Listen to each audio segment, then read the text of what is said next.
ఇవాళ ఈ ఘట్టాన్ని ఎవరు విన్నారో వాళ్ళకి కొన్ని కోట్ల జన్మలు తరమవలసిన దరిద్రం నశించుతాయి. ఇది పరమ యథార్థం. లక్ష్మీదేవి యొక్క అనుగ్రహాన్ని కోరేవాళ్ళు ప్రబలంగా ఉంటారు.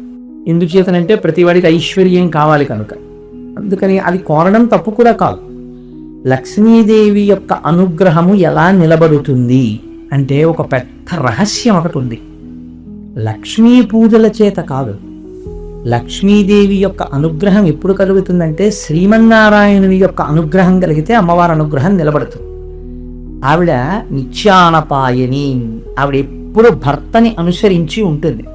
అంటే భాగవతంలో లేదు కానీ అసలు ఐశ్వర్యం వృద్ధి చెందాలి అంటే ప్రతి ఇంటిలో 3 ఉన్న చోట లక్ష్మీదేవి స్థిర నివాసం చేసి ఉంటుంది. ఒకటి, తులసి చెట్టు ఎండిపోకుండా ఇంట్లో ఉండాలి. ఎప్పుడు తులసి చెట్టు ఎండిపోతోంది